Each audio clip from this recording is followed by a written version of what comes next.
Hello everyone, it's Lindsay, and today I have something totally different for my channel. What do you do when you have a past due deadline, you don't feel good, and your office is super hot? You try a whole new, brand new, ginormous project.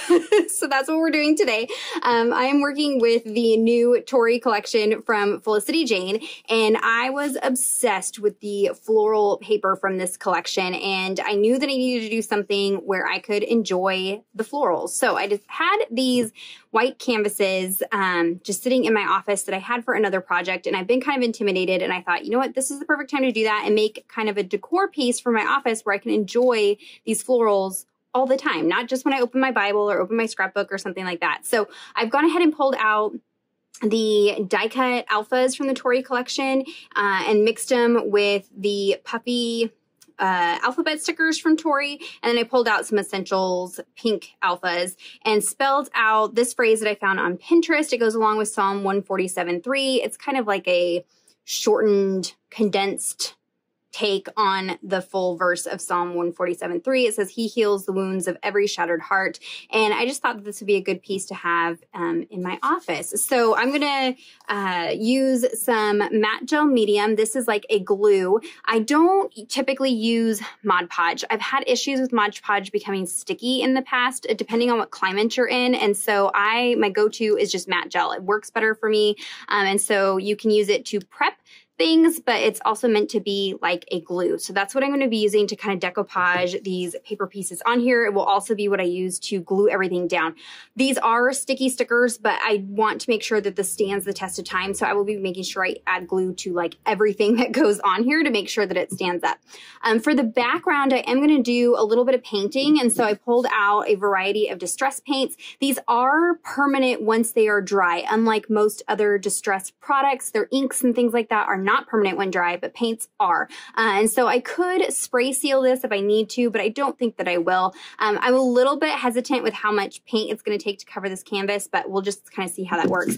And then for the edges, I'm going to use this gold acrylic ink just to add some gold detail. So it's not going to be anything too crazy. We'll just see how it turns out. I don't know. I've never done anything like this before, so it might be an epic failure. We'll just see. You guys get to watch it play out. So let me go ahead and put you guys on fast forward, and we'll put this canvas together.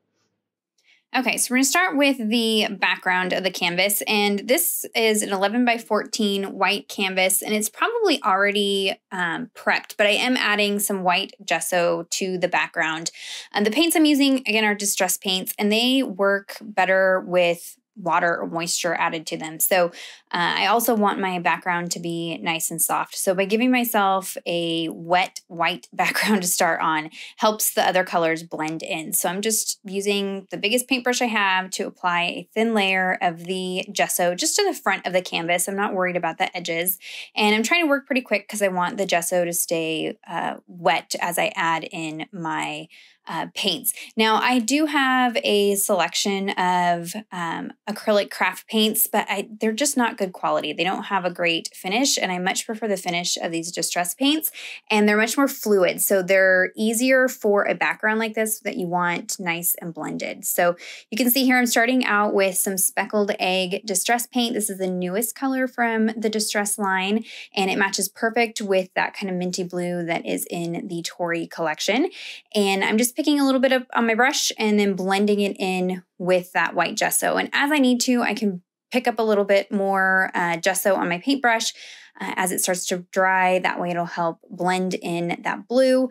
I'm trying to stay consistent with my brush strokes, only going left to right, not going up and down as well. And that's going to just keep everything looking cohesive. Again, these do like moisture. So as they start to dry, you'll see me periodically kind of spray my canvas down with a little bit of water. And this just helps everything stay fluid and blending together as I add my various layers. I don't want it to be colors layered upon colors. I want everything nice and soft and blended together. So I'm just starting with that speckled egg. And then now I'm going to pick up some pine needles and some evergreen bough. Pine needles is like a really deep, rich green, like the dark green in the Tori collection. And then evergreen bough is more of a minty green. And I'm going to only add this towards the tops and the bottom of the canvas, or the top and the bottom of the canvas. And this is where the florals are going to go. So this is going to kind of be behind those and pull out the greens that are in the leaves in the florals. And again, I'm just adding, water as I need to, bringing in some more white gesso as I need to, spraying it as I need, just to keep everything nice and soft and blended. You can see when I first go to the canvas, and if it's too dry, it's very harsh looking and the color doesn't blend. And so you do need to, just keep everything wet while you're working. But again, this is going to be the background, so it doesn't need to be perfect. I didn't fuss and stress over, having a perfect background. This is the first time I'd ever done a canvas at this size. I did a teeny tiny little 3x3 canvas years ago. So this is only the second canvas I've worked on for a project like this. And so I was just trying not to stress about it. So at this point, I picked out my Distress Splatter Brush. I don't use this very often because it is very, very messy. But when I'm working on, a bigger project like this one, it's going to give me better droplets than if I just use one of my paint brushes. So I've got a little bit of gesso on my nonstick craft mat over to the side there. I added some water to make it more fluid. And then that splatter brush has these really stiff, hard bristles rather than like a soft, hair-like brush. And so it just gives a very unique splatter. My desk was covered in paint, but it was okay. And then at this point, I realized my background was a little bit darker than I wanted. I didn't think I was going to have enough contrast between the flowers and the background. So I'm just using my brayer tool and loading it up with some more of that white gesso and then running this over my canvas. And this is going to knock back that green a little bit more. And it's also going to add some more just texture marks to the canvas. There were some harsh areas where I first laid the brayer down, but once I add the flowers and add all of my text, it's not noticeable. And this is just kind of picking up any high points like the wood that the canvas is on and things like that. And it's just adding some additional texture elements to the background. And it's just part of the process of layering and just adding different things. You could go all kinds of crazy and use bubble wrap or stencils or even fabric and burlap to make impressions, all kinds of things to add texture to the background there. So now I'm going to add in some tattered rose and scattered straw distress paint splatters, just a little bit. You can see these more in the close-up photos over on the Felicity Jane blog. They're a little bit difficult to see on the video, but I'm just trying to bring in some more of the colors that are in those florals from that paper. And again, using that distress splatter brush makes a ginormous mess. So you may want to either do that outside or have your desk covered. Because remember, the distress paint is permanent once it's dry, so you do want to work pretty quick. So I'd stopped and taken some photos of my project and forgot to turn my camera back on. So I'd already started the process of gluing my flowers down, but don't worry, I have not glued the ones at the top quite yet. So I'll show you how I do that. But I did make sure that my background was 100% dry before I started this because that distress paint likes moisture. So if I'd added the glue while the paint was still wet, it would have smeared everything that I've done. So I made sure the background was dry and then it was permanent. And now I'm adding a layer of matte gel medium down onto the canvas first, and then adding my floral, and then adding another layer of matte gel medium over the top. So you're kind of creating a little glue sandwich. And this matte gel medium dries almost like a plasticky finish. So it's going to seal all of this in, and basically, this is going to be waterproof once it's finished. So it's going to stand up to the test of the time. I don't have to worry about it. I may still spray seal it just to make sure everything, is good to go and is going to stay on there. But this seems to have gotten the job done.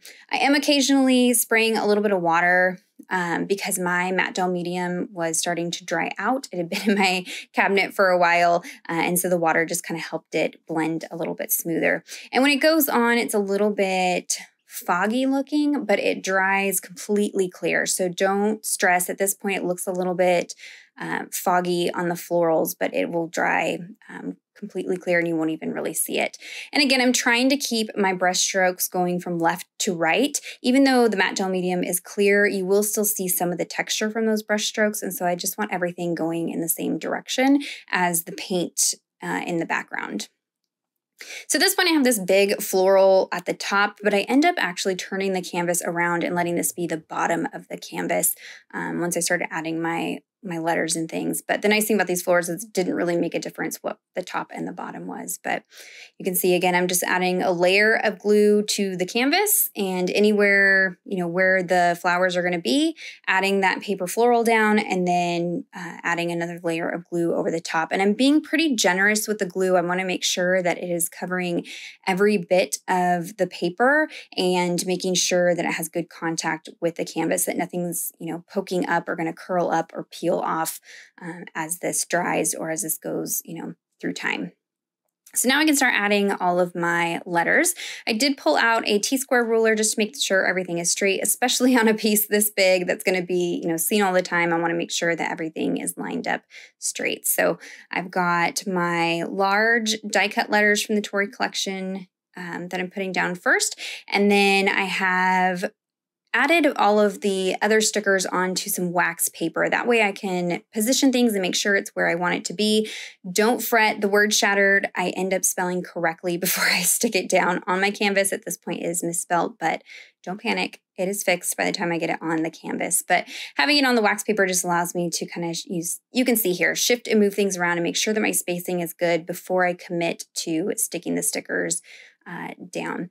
I did not have enough H's for everything to be in the puffy stickers, so I just pulled out those pink stickers and did the word heart with those, and it ended up working out just fine. So I begin by adding glue carefully to the back of these, and that was way too tedious. So as I move on to the next letter, I start doing basically the same technique that I did with the flowers. You can see I'm adding a little bit of water to kind of thin down the matte gel medium, and then I will add a layer of this to the canvas, and then I will stick my letter down and then add another layer over the top. And so that just makes sure everything is sealed completely down well.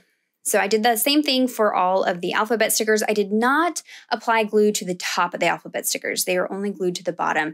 These puffy stickers kind of have a texture to them, and I wasn't sure if the matte gel medium would kind of mess that up. So they are just glued on the underside of them. But same thing for the little label with Psalm 147:3 typed out on it.